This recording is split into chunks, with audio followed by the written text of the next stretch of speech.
Yang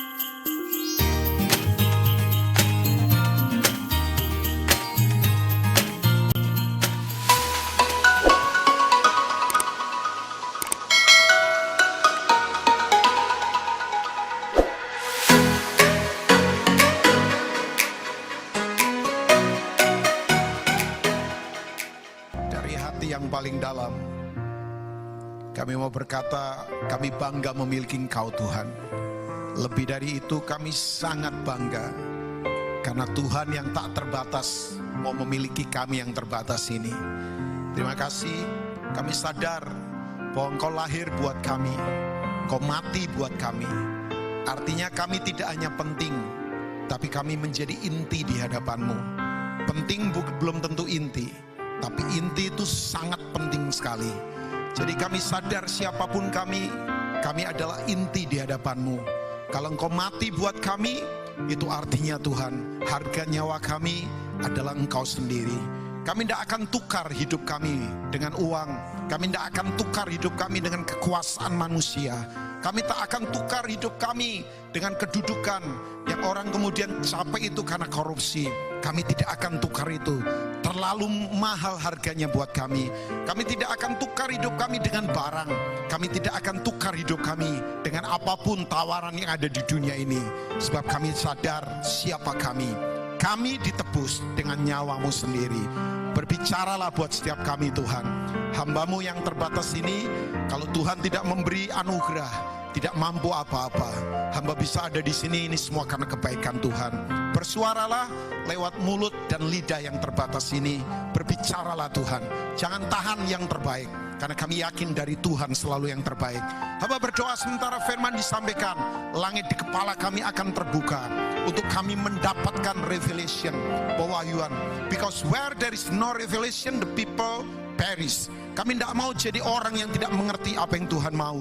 Sebab pewahyuan-Mu lah yang membuat kami diubahkan. Hamba berdoa sementara firman disampaikan, waktu kami buka hati, yang sakit disembuhkan, yang lemah dikuatkan, yang jatuh diangkat kembali. Sebab Engkau Bapa yang tidak pernah buang kami. Bagi-Mu hormat, bagi-Mu pujian, bagi-Mu segala-galanya. Bersuara buat kami, berbicara buat kami Bapa. Demi nama Tuhan Yesus, umat percaya yang siap diberkati untuk jadi berkat. Mari katakan. Silakan duduk kembali Bapak Ibu. Shalom Bapak Ibu. Saya rasa sebuah anugerah untuk kembali ada di persekutuan doa Immanuel di tempat ini.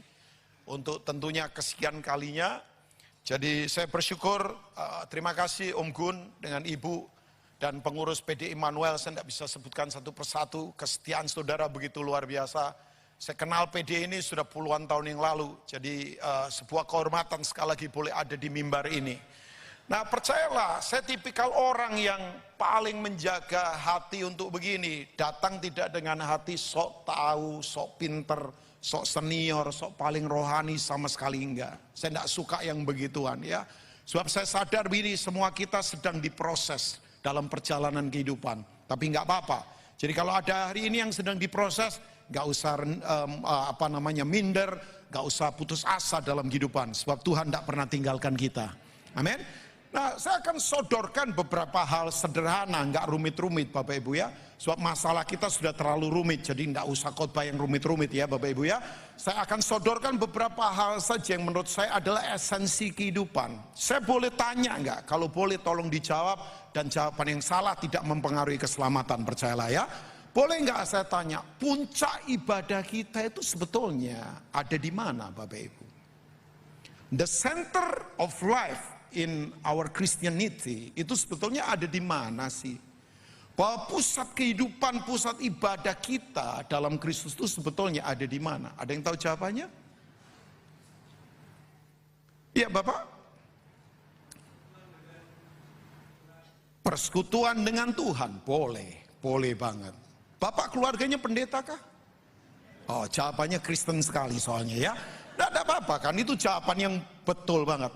Bahwa sebetulnya puncak ibadah kita ada di satu tempat namanya cross atau salib. Katakan salib.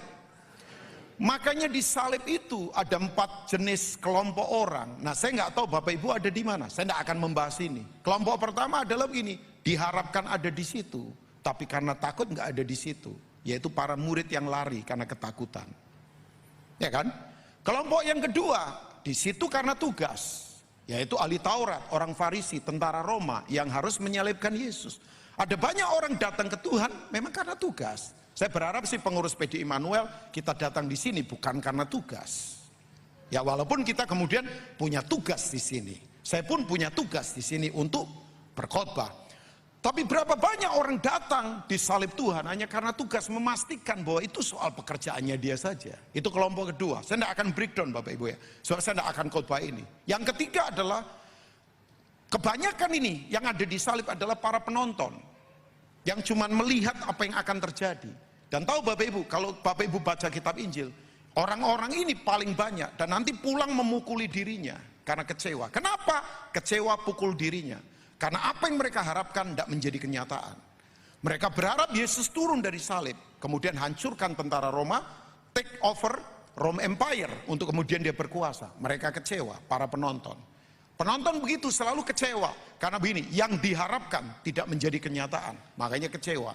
Makanya saya kalau lihat ada orang yang ikut Tuhan gampang kecewa, itu tandanya begini, apa yang dia mau tidak menjadi kenyataan. Padahal orang harus sadar, kan tidak selalu yang kita mau jadi kenyataan siapa kita. Kadang-kala saya berdoa, belum tentu jawaban seperti yang saya ingin, tapi nggak apa-apa, Tuhan kan berdaulat. Yang setuju katakan amin. Cuman kadang-kala orang kecewa kan. Nah, ini golongan para penonton, kelompok ketiga.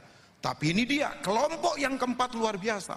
Tidak diharapkan ada di situ. Tapi mereka karena kasihnya sama Yesus ada di situ. Yaitu para perempuan. Maria Magdalena dan perempuan-perempuan yang lain. Karena salib terlalu kejam. Salib itu adalah daging yang dihancurkan. Salib terlalu, maaf saya pakai bahasa ini agak keras sih bahasa ini. Jahanam sekali buat daging. Karena daging harus dihancurkan supaya kemuliaan dinyatakan. Jadi mereka itu sebetulnya kelompok yang tidak diharapkan karena terlalu keras, terlalu kejam, terlalu kasar. Tapi karena kasihnya mereka dampingin Yesus. Sementara murid-murid, Petrus dan yang lainnya harusnya diharapkan ada di situ. Mereka lari karena ketakutan. Ya, saya nggak tahu Bapak Ibu ada di mana dari 4 golongan ini. Saya tidak akan breakdown. Sebab ini ya kalau di Passover service atau ibadah Paskah kadangkala saya khotbahkan ini. Nah, saya ingin mengajak kita Bapak Ibu, di salib itu ada sesuatu yang dahsyat secara profetik terjadi. Let's see di Matius pasal 27. Coba kita lihat mulai ayat 50. Coba kita lihat sebentar. Boleh di screen ditampilkan? Matius pasal yang ke-27 ayat yang ke-50 mungkin sampai ayat 54. Salib berbicara tentang matinya daging Bapak Ibu. Saya sadar Bapak Ibu bahwa kekristenan kalau dagingnya tidak mati, nafsunya tidak mati, keakuannya tidak mati, susah memang jadi orang Kristen yang kuat. Ya, karena salib adalah daging yang dihancurkan. Itu the center of our life. Ini sebetulnya pusat kehidupan kita. Makanya saya suka bercanda begini, tengking setan gampang. Memang yang susah nengking orang, apalagi ada orang yang lebih setan daripada setan. Itu paling susah itu ya. Nggak masalah kita kan sebetulnya di keegoisan, ya kan? Keakuan kita. Makanya betul, aku yang kaku yang tidak laku ini harus dipaku memang. Keakuan saya kalau nggak dipaku disalib Tuhan, ya sombong lah, penuh nafsu lah, licik lah dalam kehidupan. Oh iya, oh Pak, tapi dia Kristen, nggak jaminan Bapak Ibu. Ya, saya beritahu nggak jaminan. Jangan ada yang kecewa kalau network bisnis sama orang Kristen tapi kemudian nipu dan sebagainya.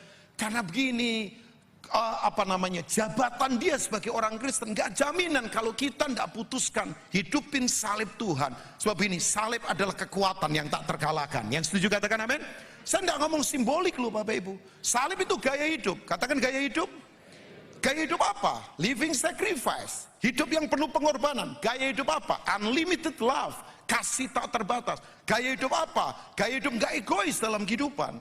Makanya gaya hidup salib itu kekuatan yang luar biasa. Nah, apa yang terjadi di salib? Coba lihat Matius 27 ayat yang ke-50. Thank you ya. Yang ada di multimedia. Yesus berseru pula dengan suara nyaring. Lalu apa Bapak Ibu? menyerahkan nyawanya. Saya ingatkan, Yesus mati bukan karena paku. Saya ulangi, Yesus mati bukan karena paku. Yesus mati bukan karena dibunuh oleh Roma Empire, kerajaan Roma. Gak ada senjata yang bisa bunuh Tuhan. Yang setuju katakan amin. Gak ada kekuatan pemerintahan sehebat kayak apapun yang bisa membunuh Tuhan. Gak ada. Makanya saya beritahu, kekristenan bisa dimarginalisasikan lewat undang-undang, tapi tidak ada yang bisa bunuh kerajaan Allah. Nuklir gak bisa bunuh kerajaan Allah. Yang setuju katakan amin. Kekuatan siapa coba? Mau Rusia, mau Amerika, terserah. Mereka punya nuklir, terserah. Tidak ada yang bisa membunuh kerajaan Allah. Ya kan? Undang-undang bisa marginalisasikan agama Kristen, bisa. Gereja misalnya dilarang izinnya, bisa. Tapi nggak ada yang bisa membunuh benih kerajaan. Makanya Yesus mati karena menyerahkan nyawanya demi kita. Amin. Ya, tadi di doa saya begini. Makanya betul, kata ibadah, katakan ibadah Bapak Ibu, itu bahasa aslinya ditulis dengan dua kata. Yang pertama abad. Abad itu begini, pengabdian total pada seseorang 24 jam. Yang kedua esiobiah, putuskan untuk hidup kudus dan terhormat di hadapan Tuhan. Makanya betul, tepuk tangan di sini boleh, tapi apakah terhormat di luar sana? Karakternya terhormat enggak? Pengabdiannya total enggak? Ya, makanya saya selalu berkata, sorry, jangan hanya sadar Tuhan di tempat kebaktian, tapi sadarlah Tuhan di kehidupan. Nah, di sini orang dibuat sadar Tuhan, nggak apa-apa. Nyanyi lagu rohani, dengar khotbah rohani. Tapi apakah sadar Tuhan di bisnis? Apakah sadar Tuhan di keluarga? Apakah sadar Tuhan di masyarakat? Sebab kalau enggak nanti, maafkan saya, buat saya kemunafikan bisa muncul Bapak Ibu. Saya bisa khotbah, tapi saya tidak bisa melakukannya. Kalau orang tanya begini, pelayanan sudah berapa lama Pastor Rubin? Atas anugerah Tuhan, Om Gun lebih lama dari saya. Ya, karena usia. Enggak lah, Om Gun lebih senior dari saya. Om Gun ketawanya agak kecut sama saya. Lepas saja Om Gun, nggak apa-apa. Karena memang Om Gun lebih senior. Makanya saya panggil Om. Kalau lebih muda, saya panggil D. Ya, Om Gun lebih senior dari saya. Tapi kalau orang tanya, Pastor Rubin pelayanan sudah berapa lama? Atas anugerah Tuhan, bukan kekuatan saya. Hampir 30 tahun lebih saya pelayanan. Dari kecil saya pelayanan. Tapi kalau orang tanya begini, yang paling sukar di pelayanan apa? Jujur saya harus akui, saya melakukan yang saya khotbahkan. Saya khotbahkan yang saya lakukan. Itu tidak gampang. Bapak Ibu saya beritahu, khotbah itu mudah. Untuk seorang pembicara, tanyalah para pembicara, gampang. Apalagi nanti minggu depan, oh itu fasilitanya luar biasa itu. Itu Pak Gilbert kalau khotbah, cecak saja bisa sampai ngiler loh dengernya.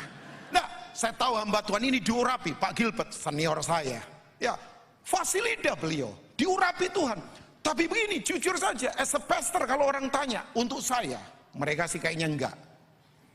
Coba, yang paling sukar WL adalah kita lakukan yang kita dengar dari khotbah. Kita lakukan yang kita khotbahkan. Itu enggak gampang Bapak Ibu. Ya, saya menyadari itu butuh kematian pada daging kita. Nah, kembali lagi, bahwa Yesus mati menyerahkan nyawanya Bapak Ibu. Bayangkan. Nah, waktu kemudian dagingnya mati, abad ibadah, pengabdian total pada Bapaknya. Katakan pengabdian total. Makanya maaf ya, ikut Tuhan kalau tidak mengabdi total, separuh-separuh, nanti pecah-pecah jiwanya. Pernah lihat ada orang setia di kebaktian, tapi tidak setia di keuangan. Pecah berarti. Ya. Ada orang setia pelayanan, tapi tidak setia di keluarga. Suka selingkuh kiri kanan. Pecah berarti kepribadiannya. Nanti antara identitas dengan posisi, jadi nggak sama. Identitasnya orang Kristen, tapi posisinya di pekerjaan, suka nyuri misalnya. Ya kan? Nanti karakternya jadi berantakan. Makanya saya sadar Bapak Ibu, kalau kita tidak putuskan mati daging kita disalib, kita tidak akan kuat. Sebab waktu Yesus putuskan matikan dagingnya secara manusia. Coba lihat ayat 51, ini yang terjadi. Saya akan breakdown beberapa hal ini Bapak Ibu ya. Ini yang terjadi Bapak Ibu. Dan lihatlah. Dan apa Bapak Ibu? Kalau Alkitab berbicara kata lihatlah, itu artinya begini, fakta yang tidak bisa dibantah. Dan lihatlah anak domba Allah penghapus dosa dunia. Waktu Yohanes announce siapa Yesus. Dan lihatlah, ini fakta, katakan fakta Bapak Ibu, yang tidak bisa dibantah. Seperti misalnya, dan lihatlah Rubin Ong itu ganteng, itu fakta. Ketawanya menghina saya sih kayaknya ya. Padahal saya lumayan ganteng lah. Lawan separuh pria di sini saya masih menang lah. Yang separuh lagi saya kalah. Lawan taruna-taruna ini masih bisa menang lah separuh ya. Yang separuh lebih ganteng dari saya. Ya, kok kayaknya nggak ada yang ngamin ini yang taruna. Nah maksudnya separuh ganteng, ya separuh saya bisa ngalahin lah. Untuk kegantengan, tapi untuk suruh lari, saya ampun lah sama mereka ya. Sebab usia sudah beda. Nah kembali lagi Bapak Ibu. Dan lihatlah, tabir bait suci terbelah dua. Dari atas sampai kemana Bapak Ibu? Bawah. Dan terjadilah gempa bumi dan bukit-bukit batu terbelah. Yang pertama, waktu daging mati, kedagingan dimatikan di salib. Saya beritahu Bapak Ibu, selubung terbuka. Roh agamawi, saya ngomong spirit ya ini, saya ngomong roh agamawi, kepura-puraan terbuka. Kalau tabir sampai terbelah dari atas ke bawah, saya ingatkan Bapak Ibu, berarti yang melakukan bukan manusia, yang melakukan surga. Sebab kalau manusia bisa dari bawah ke atas, karena orang nggak mungkin bisa naik ke atas. Oh bisa langsung mati di tempat, karena ini ruang maha kudus ya. Bro, kayaknya main pelan-pelan supaya romantis ya suasana ya. Daripada kamu liatin saya terus, mending kita kerja sama saja lah ya. Nggak lah, karena saya dipelototin banyak orang loh coba. Sampai saya agak takut ini. Ini Om Gun saya takut loh dipelotot. Bapak Ibu saya beritahu, di bait Allah ada 3 tempat kan. Yang pertama halaman, yang kedua ruang suci, dan yang ketiga ruang maha suci. Nah yang terjadi begini Bapak Ibu, dalam pelayanan di bait Allah itu ada ini, ada kasta-kasta rohani dalam pelayanan, bahwa hanya orang tertentu saja yang boleh masuk ke ruang maha kudus. Coba, ide awalnya nggak begitu Bapak Ibu, ide awalnya nggak begitu. Makanya saya ingatkan buat Bapak Ibu, kalau saya atas anugerah Tuhan bisa dipakai Tuhan, saya beritahu Bapak Ibu pun bisa dipakai Tuhan. Dan tidak harus khotbah kayak saya, tidak harus. Buat saya Bapak Ibu, saya harus bertobat. Saya dulu pikir kalau sudah khotbah itu pelayanan tertinggi, enggak. Saya boleh khotbah, kalau saya tidak menginjil berarti saya belum pelayanan. Oh, saya tidak mau bersembunyi atas nama pengkhotbah, kemudian selesai khotbah pelayanan di hadapan banyak orang, setelah itu saya berkata, wah ini adalah high calling, ini adalah panggilan tertinggi. Enggak. Saya boleh khotbah hebat, tapi kalau saya tidak memberitakan Injil buat orang-orang di luar saya yang belum kenal Tuhan, saya belum pelayanan. Saya tidak mau bersembunyi di balik khotbah, di balik mimbar bahwa saya khotbah setelah itu selesai, enggak. Ya. Makanya betul Bapak Ibu, bahwa waktu selubung tabir itu tirai terbelah, sebetulnya Tuhan lagi ngomong begini, semua kita bisa dipakai Tuhan kok. Selubung harus dihilangkan, betul. Saya sorry banget Bapak Ibu, saya tuh takut dengan spirit mimbar begini. Ini mimbar, roh mimbar ya. Banyak orang bersembunyi di balik mimbar, tapi hidup ketahuan yang aslinya belum tentu nampak. Makanya saya mau berkata begini, waktu daging mati sebetulnya selubung diangkat, nggak ada lagi begini orang tutup-tutupi dengan banyak, sorry maaf saya pakai bahasa ini, kemunafikan yang gak perlu. Coba kita lihat bahasanya Paulus 2 Korintus 3, ini yang dia katakan. Saya mau tanya buat Bapak Ibu, mau hidup dalam kemuliaan? Saya mau banget. Gereja ini mau dipenuhi kemuliaan? Saya mau banget. Kata kemuliaan berasal dari 2 kata kan. Yang suka belajar bahasa asli pasti tahu lah.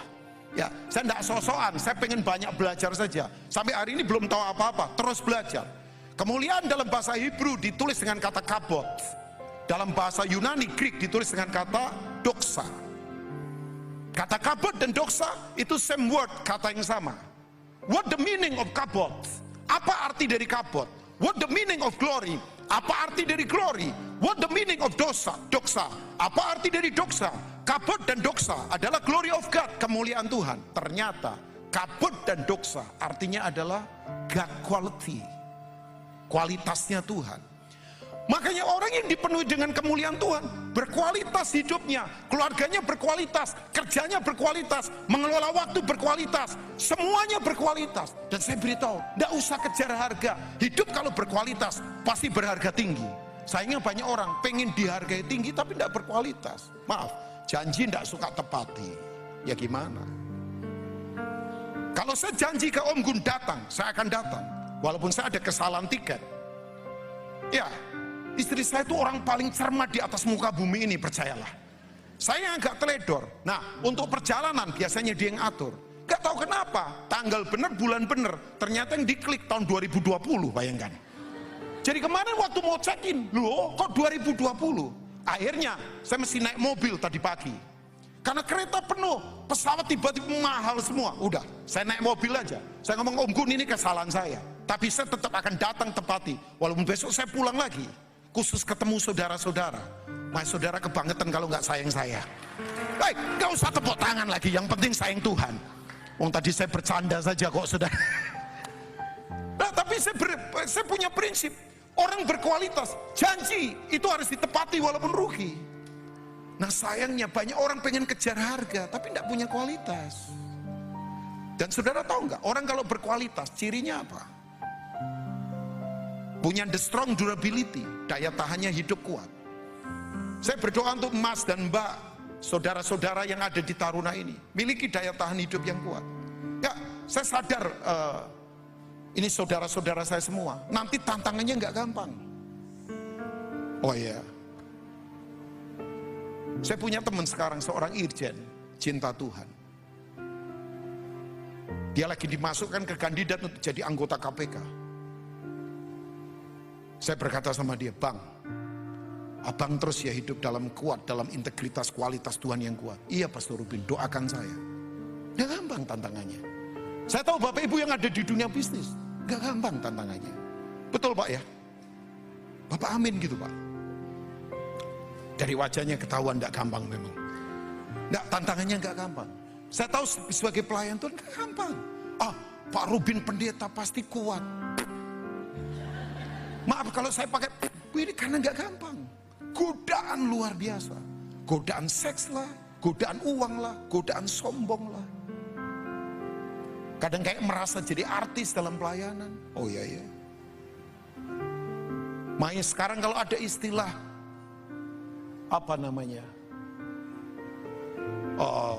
pastor selebriti lah atau apa, pastor install lah. Saya nggak tahu isu pastor install ada di sini atau enggak, saya nggak tahu juga ya. Woi di Jakarta lagi rame, sampai orang pada ribut. Saya ngapain ribut? Mereka ngomong cari fotonya Kak Rubin kok nggak ada. Loh, saya itu yang mahal kaos dalam saya. 50 juta loh kaos dalam saya. Jadi yang luar nggak mahal saya. Yang dalam yang mereka ngomong ini sembarang. Nggak saya lagi ngomong sama mereka. Kualitas nggak perlu ditutup-tutupi oleh apapun. Ketahuan kapan kualitas? Waktu ditekan. Jadi selubung terbelah. Bayangkan, waktu keegoan mati Bapak Ibu. Gak ada yang ditutupi lagi. Orang berkualitas ketahuannya kapan? Waktu ditekan. Coba kalau begini baik-baik semua. Nyanyinya lagu rohani semua tadi. Wong yang wanita saja lipstiknya tulisan haleluya. Yang pria giginya press the Lord semua coba. Di sini. Tapi coba waktu ditekan. Reaksinya seperti apa? Itu menunjukkan kita berkualitas atau tidak. Sorry ya, gara-gara 50 juta firman dilanggar. Maaf, gara-gara seks orang tinggalkan iman. Gara-gara posisi di kedudukan orang gadekan Tuhan. Gak berkualitas. Tirai terbelah. Tidak lagi ada selubung. Tidak ada lagi kasta-kasta di pelayanan. Jujur ya Bapak Ibu, saya itu paling berat kalau diundang pastor. Makanya orang-orang yang dekat sama saya, Om Gun. Om Gun saya senang, panggil saya Rubin saja. Bener Om Gun, itu sudah benar banget. Dan kudus lagi. Udah, enggak usah saya dipanggil Pastor Rubin. Anak-anak yang dekat dengan saya ngomong, panggil saya kakak saja. Yang seumuran dengan saya, panggil nama saja. Jadi saudara yang usia 50 tahun di atas saya, ya panggil nama saja. Enggak usah pastor, bebannya terlalu berat Bapak Ibu. Udah, saya mau duduk di di warung kopi sama mereka. Saya ngobrol dari hati ke hati. Tidak perlu ada yang ditutup-tutupi. Saya mau apa adanya saja. Oke, 2 Korintus 3 ayat yang ke-18. Coba kita lihat sebentar.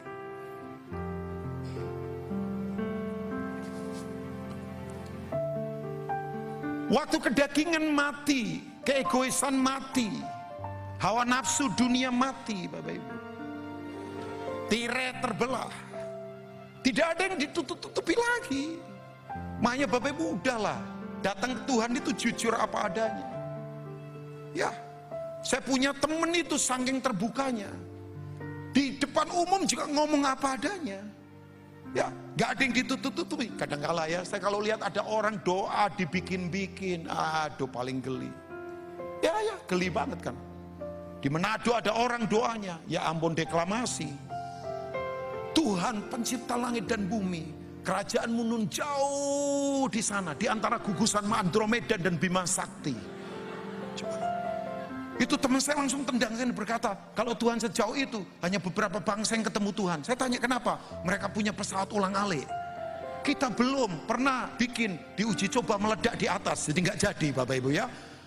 Ya kan, terus deklamasi. Siapakah yang menciptakan gunung? Siapakah yang mengizinkan ikan berkeriapan di laut? Siapakah yang membuat kuning padi-padi? Siapakah Tuhan? Siapakah yang menciptakan binatang? Siapakah? Sambil deklamasi loh Bapak Ibu.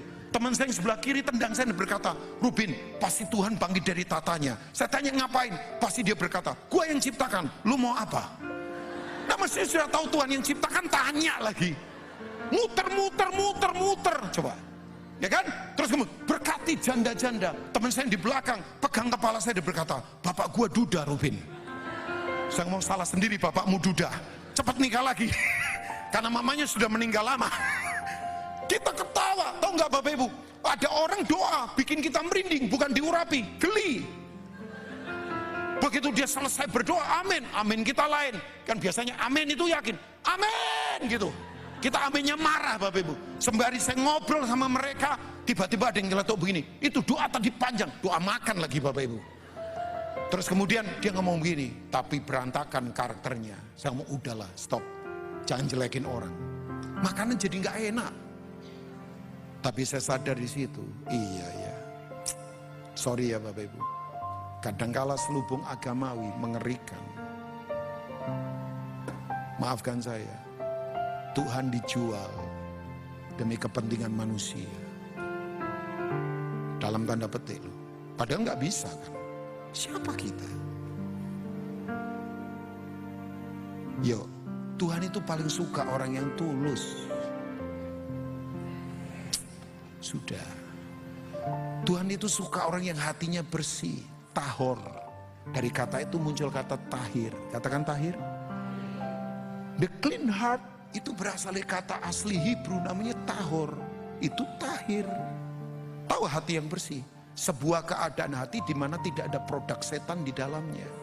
Sorry, orang diintimidasi setan terus karena kamu nyanyi ngangkat tangan tinggi-tinggi sampai kiri kanan depan belakang tutup hidung rapat-rapat.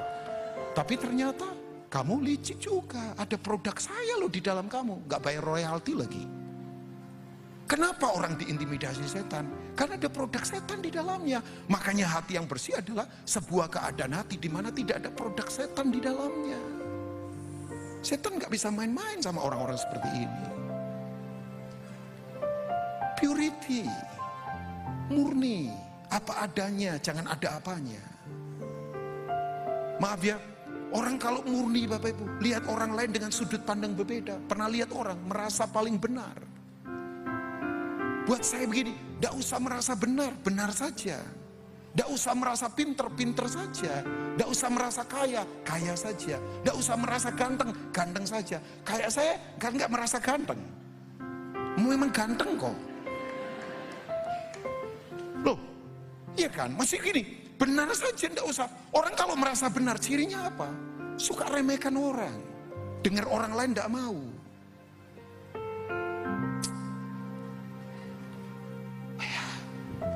Bu, amin kan Bu? Nah sebab ini Tuhan lihat itu. Selubung mesti, apalagi selubung-selubung agamawi.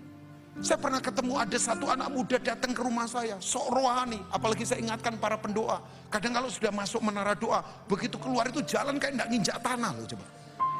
Wih, sakti banget kayak dewa langit keberapa begitu. Saya tanya, apa kabarmu? Jamnya pakai bahasa roh, hirapataka sedekarapa. Sedap. Saya merasa berdosa sekali loh. Tiba-tiba dia tanya, Pastor Rubin, naramanataka sedekarapa. Saya ngomong, tolong terjemahkan, minta kopinya. Saya langsung menjawab pakai bahasa roh pula, nehi ramataka sedekarapa. Saya campur pakai bahasa India sedikit, nehi kan. Coba, loh Bapak Ibu ketawa, sering ketemu orang model begini. Tahu, tapi Bapak Ibu, begitu saya dengar IP di bawah 2, kuliah enggak selesai-selesai. Sampai saya ngomong ini, nungging sebentar, saya tendang pantatmu sebentar. Udah saya ngomong ini, selesaikan kuliahmu yang benar, enggak usah sok-sokan rohani. Sebab orang rohani itu begini, hidup secara natural, tapi nilai karakternya rohani. Rohani enggak perlu dipertunjukkan Bapak Ibu. Enggak perlu show force, enggak perlu. Oh, saya walking the spirit, saya berbahasa roh, saya khotbah, saya semangat dalam Tuhan, tapi tidak perlu menunjukkan apa begitu.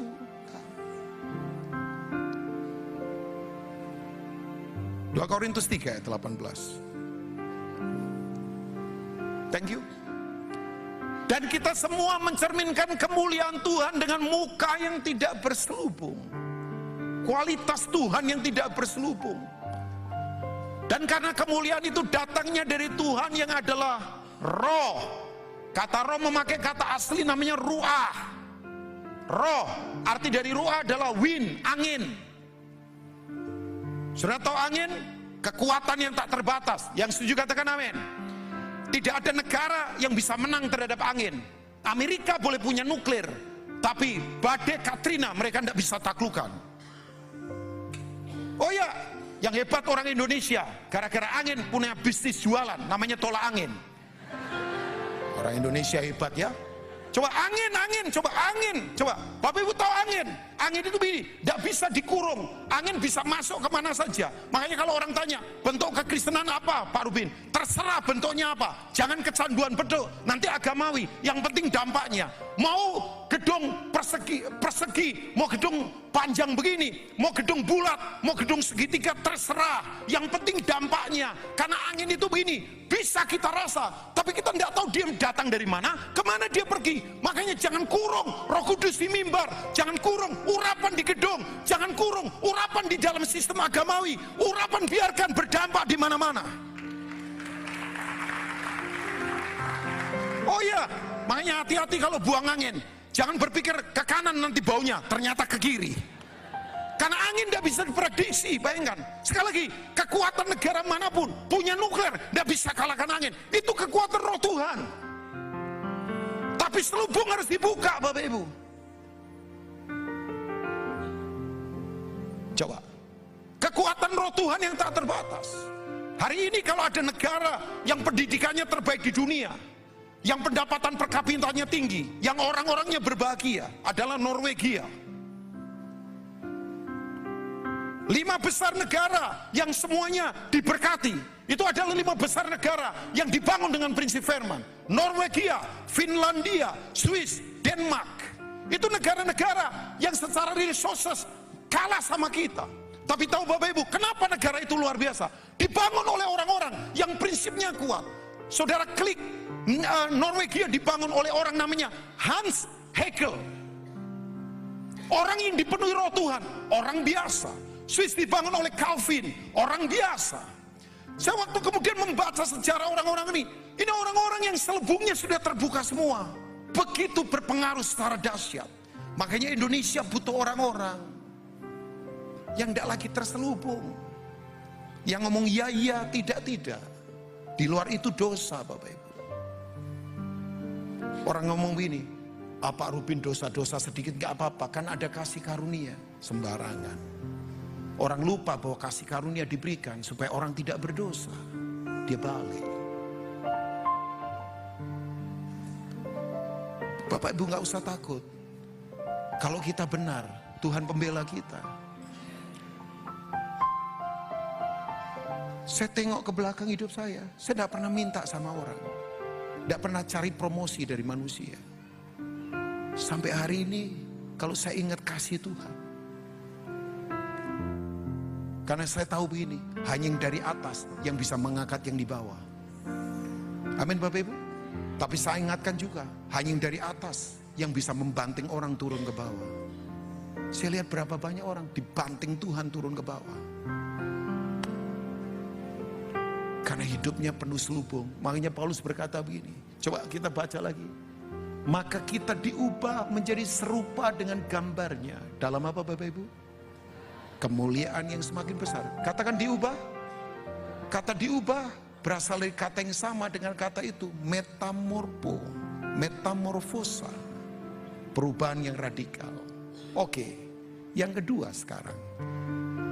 Jadi begini, waktu daging mati, selubung diangkat, kemuliaan dinyatakan. Sekali lagi, yang mau penuh kemuliaan Tuhan katakan amin. Orang kalau penuh kemuliaan Tuhan berkualitas Bapak Ibu. Berbeda hidupnya. Yang kedua, coba kembali ke Matius pasal 27. Yang kedua Bapak Ibu. Om Gun beritahu ya jamnya kalau saya sudah mesti harus selesai. Masih ada waktu kah? Masih ya? Atau ada timekeepernya siapa? Kasih tahu saya ya, supaya nggak kebablasan. Ya. Jadi Om Gun kalau memang pasti selesai kasih tanda saja ya supaya nggak apa-apa. Jangan ada dusta di antara kita memang ya. Nggak, karena orang pikir ini suka khotbahnya panjang. Enggak. Saya cuma datang tujuannya satu, menguatkan, membangunkan iman saudara, nggak ada yang lain. Karena saya tahu begini, tantangan di depan nggak gampang Bapak Ibu. Tapi percayalah, Tuhan tidak pernah tinggalkan kita. Percayalah ya, percayalah, Tuhan tidak pernah tinggalkan kita. Oh iya, percayalah, Tuhan selalu menopang hidup kita. Percayalah, Dia tidak pernah tinggalkan kita. Yang kedua, waktu daging Yesus disalibkan, puncak ibadah. Ayat yang ke-52. Coba kita lihat. Dan kuburan-kuburan terbuka, dan banyak orang apa Bapak Ibu? Kudus. Karakter Tuhan ini. Gak sembarangan Kristen, kudus. Kalau ada karakter yang tidak bisa ditiru Tuhan, kekudusan. Ya kan? The beautiful of holiness. Itu adalah kekuatan kekristenan. Kalau orang berkata, Pak Rubin yang Bapak kejar apa? Holiness. Memang gak gampang kalau tidak hidup dalam kasih karunia Tuhan. Godaannya luar biasa Bapak Ibu. Tapi kekudusan adalah karakter yang tidak bisa ditiru oleh setan. Coba. Yang telah meninggal bangkit. Ayat yang ke-53. Dampaknya Bapak Ibu. Dan sesudah kebangkitan Yesus, mereka pun keluar dari kubur lalu masuk ke kota kudus. Kota kudus ini bukan surga. Ini Yerusalem fisik waktu itu. Dan menampakkan diri kepada banyak orang. Yang kedua Bapak Ibu, waktu daging mati, kuasa maut sudah tidak bisa lagi berkuasa dalam hidup kita. Kuasa dosa dikalahkan. Yang percaya katakan amin. Makanya kita hidup akan berdampak, menjadi berkat buat banyak orang. Kalau orang tanya begini, Pak Rubin sekarang yang diperlukan kota kita apa? Teladan dan gambar dari orang Kristen.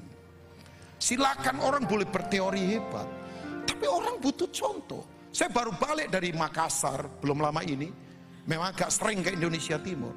Saya duduk ngobrol dengan beberapa pengusaha muda. Ini anak-anak milenial. Sudah tahu ya, anak-anak milenial. Saya lihat banyak yang sekarang ini disebut generasi milenial di sini. Mereka ngomong begini sama saya, ini pengusaha-pengusaha muda, before 30, usia mereka di bawah 30. Mereka ngomong begini sama saya, udahlah Pak Rubin, kita ini sekarang cuma butuh teladan saja. Kalau ngomong teori, kita bisa lah. Ya, belajar, kita bisa. Kita ini butuh teladan dalam kehidupan. Saya kemudian berkata, saya setuju sekali. Nah ini waktunya gereja, makanya waktu daging mati, kemuliaan dinyatakan. Kita akan jadi teladan, orang-orang kudus akan dibangkitkan. Ini karakter yang tidak bisa ditiru oleh kekuatan si jahat, yaitu kekudusan. Katakan kekudusan. Coba kita lihat 2 Korintus 5 ayat 17. Coba kita lihat sebelum saya akan tutup nanti dengan yang ketiga. Setelah itu kita akan berdoa bersama-sama. 2 Korintus 5 ayat yang ke-17. Sebentar. Kita akan lihat. Ini yang Paulus katakan Bapak Ibu ya. 2 Korintus pasal yang ke-5 ayat yang ke-17. Saya berharap saya nggak salah ayat. Nah, ini Bapak Ibu, bahwa waktu kemudian Yesus mati, kedagingan dosa dikalahkan, maut tidak bisa lagi menahan, kubur neraka tidak bisa lagi menahan. Makanya saya beritahu buat Bapak Ibu, nggak usah takut sama setan. Setan sudah dikalahkan. Makanya saya sering ngomong ini, kalau setan intimidasi masa lalu kita, walaupun kita sudah bertobat, tolong ingatkan setan akan masa depannya. Yang mengerti katakan amin. Oke, saya ulang lagi. Kalau setan suka intimidasi kita, walaupun kita sudah bertobat, masa lalu kamu buruk, kamu nggak bisa apa-apa, masa lalu kamu berantakan. Jangan putus asa, ingatkan setan akan masa depannya. Sebab masa depan setan pasti dihukum. Amin. Bapak Ibu, saya beritahu, setiap kita bisa dipakai Tuhan. Karena waktu Yesus mati, saya ulangi sekali lagi, kubur tidak bisa menahan, kedagingan sudah dikalahkan. Makanya Paulus berkata begini, yuk baca sama-sama, jemaat yang diberkati Tuhan. Jadi siapa yang ada di dalam Kristus, ia adalah apa? Ciptaan yang baru. Saudara, ciptaan yang baru? Kata ciptaan yang baru memakai kata asli namanya kainos. Katakan kainos. Kainos ini begini, perubahan watak dasar. Bukan lagi perubahan warna, bukan soal potongan rambut, bukan soal baju, tapi watak dasarnya. Yang licik nggak lagi licik, yang kasar tidak lagi kasar. Oh ya, responnya jadi benar. Makanya kemudian dia berkata begini ayat berikutnya. Yuk baca sama-sama 2-3. Enggak, masih tetap ayat tadi 2 Korintus 5 ayat 17. Yang lama apa Bapak Ibu? Sudah berlalu. Katakan sudah berlalu. Katakan sudah berlalu sekali lagi. Yang lama sudah berlalu, memakai kata begini, parerchomai. Parerchomai itu begini, yang hidup tidak lagi bisa berhubungan dengan orang mati. Saya masih hidup, saya tidak bisa lagi berhubungan dengan orang mati. Makanya kalau orang berkata, aku hidup, tapi masih ada dalam dosa kematian, pertanyaan saya, hidup benar enggak itu? Sesungguhnya yang baru, apa Bapak Ibu? Sudah datang. Jadi saya beritahu, waktu daging mati, hidup kita diubahkan. Makanya orang kudus yang bangkit menjadi berkat buat orang di sekelilingnya.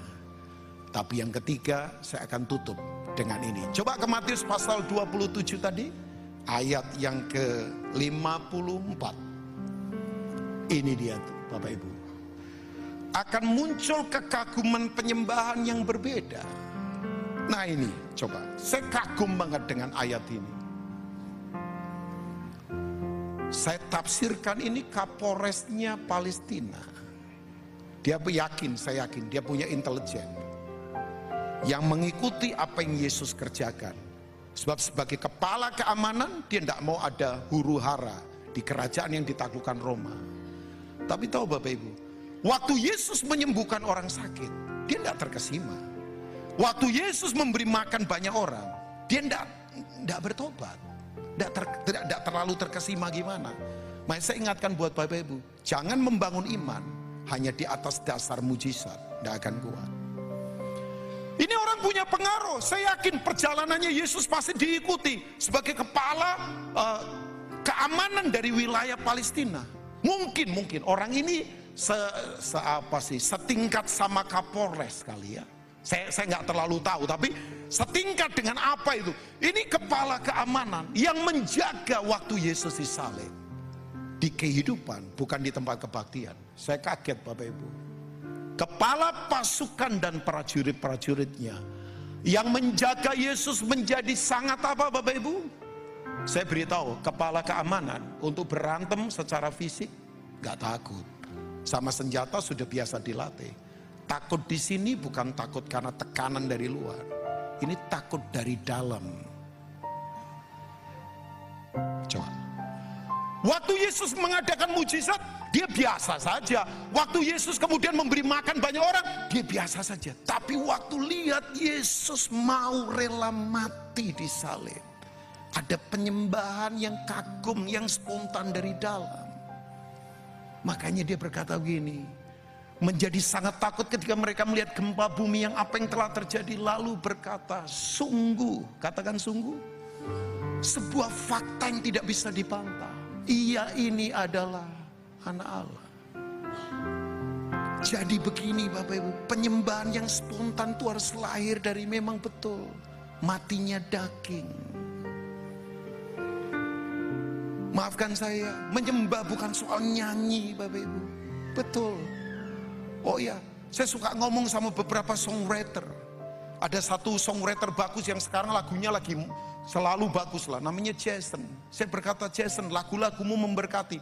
Kita tadi nyanyi lagu itu ya, Kayaknya lagunya Jason juga ya. Kau tunjukkan kasih. Itu lagunya Jason. Jason my friend, teman baik saya.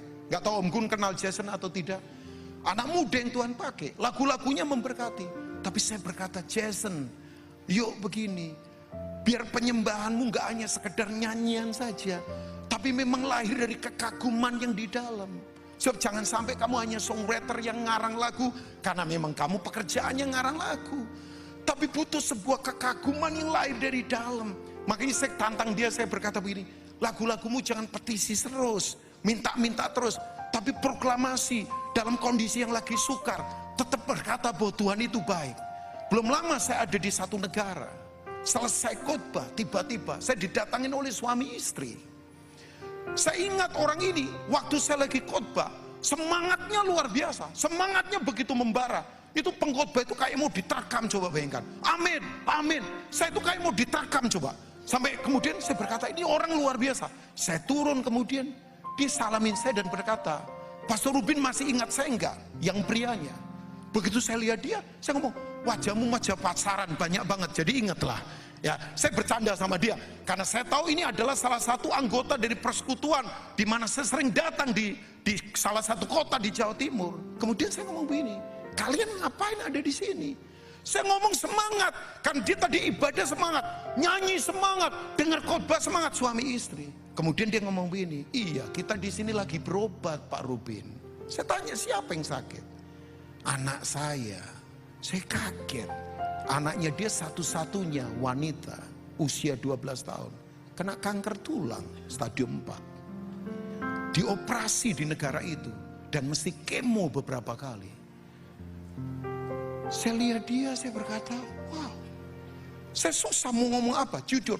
Saya mau bilang apa begitu mendengar ini Pak. Tapi tahu Bapak Ibu, malah dia kuatin saya. Pak Rubin jangan tiba-tiba sedih begitu.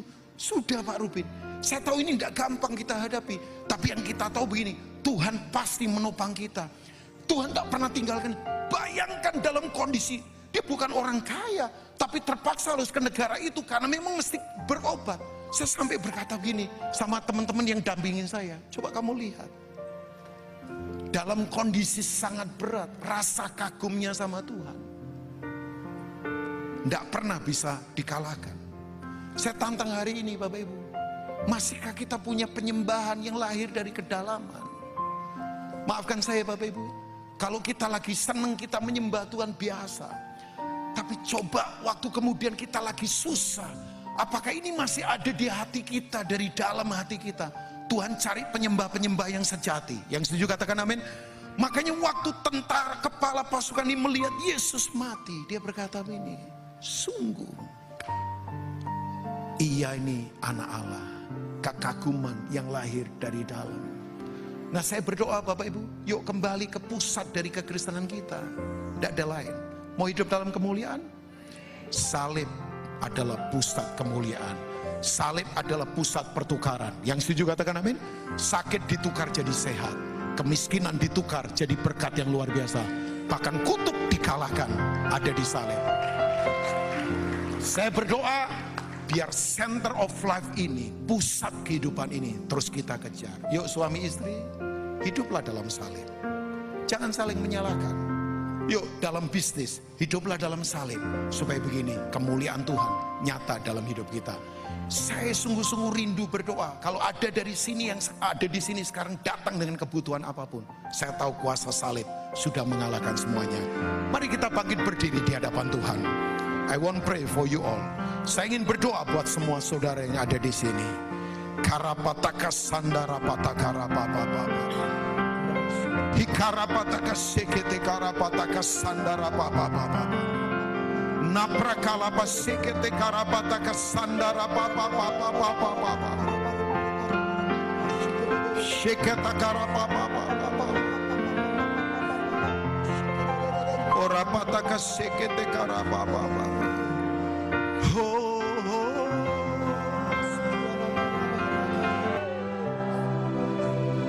Boleh tutup mata di hadapan Tuhan.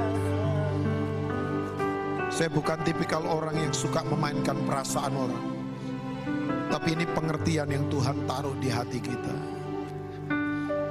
Perwira Romawi, orang Roma, itu menyembah banyak berhala. Ada berhala keberuntungan, berhala alamkah, berhala-berhala yang lain. Tidak gampang untuk orang-orang seperti ini bertobat kenal Tuhan.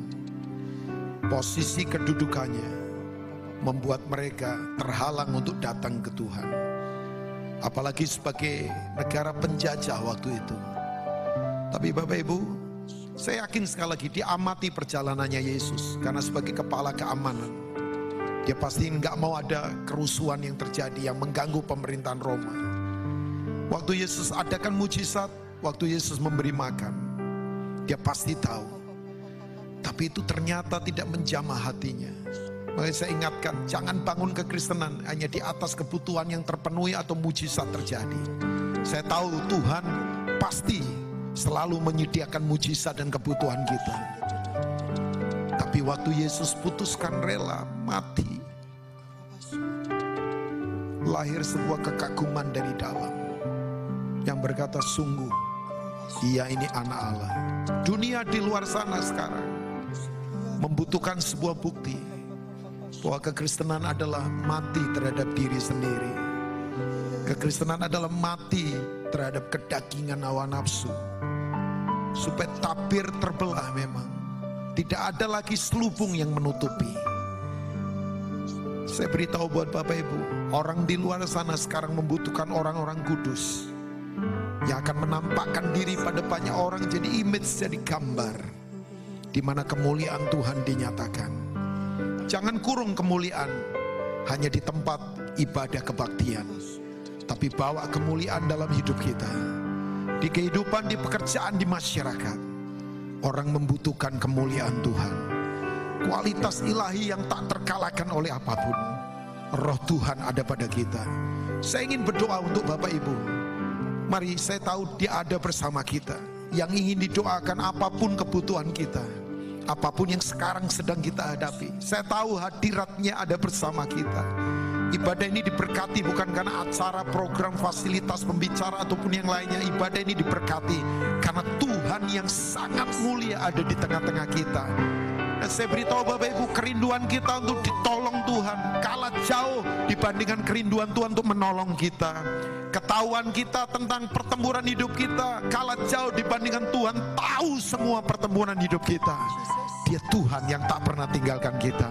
I want pray for you all. Saya ingin berdoa untuk Bapak Ibu, apapun yang menjadi kebutuhan pergumulan kita, yang ingin didoakan, angkat tangan dari tempat Bapak Ibu berdiri. I want pray for you. Siapapun Bapak Ibu, tutup mata, tidak perlu tengok kiri kanan. Ini keputusan kita, yang di bawah, yang di atas, dimanapun Bapak Ibu sekarang ini berada. Kita perlu jamahan Tuhan, kita perlu kembali kepada kekuatan kekristenan. Cross adalah kekuatan kekristenan yang tak terkalahkan. Sebab di salib semua sudah diselesaikan. Salib adalah tempat pertukaran. Kutuk ditukar jadi berkat, penyakit ditukar jadi kesembuhan, keterasingan ditukar menjadikan kita punya keluarga dalam Tuhan. Salib adalah pusat kemuliaan. Salib adalah kekuatan yang tak terkalahkan. Di salib setan sudah dikalahkan. Total kekal, tidak dapat dibantah lagi. Total kekal, tidak dapat dibantah lagi. Mari menyembah Tuhan sambil yang mengangkat tangan Bapak Ibu yang ingin didoakan tetap angkat tangan. Mari sembah Tuhan. Saya percaya ada kesembuhan. Saya percaya ada berkat yang tak terbatas. Saya percaya ada fasilitas yang tak terbatas. Saya percaya ada anugerah yang tak terbatas.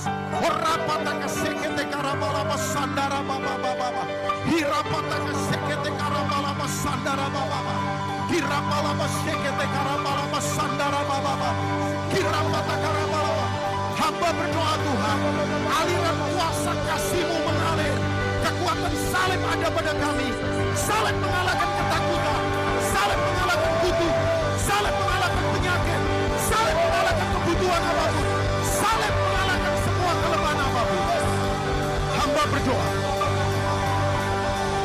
hirapa sedekala bapa, korapata kesandala bapa, yang lemah dikuatkan, yang terikat dilepaskan, yang sakit disembuhkan, yang jatuh diangkat kembali, yang kehilangan pengharapan, Tuhan sumber pengharapan.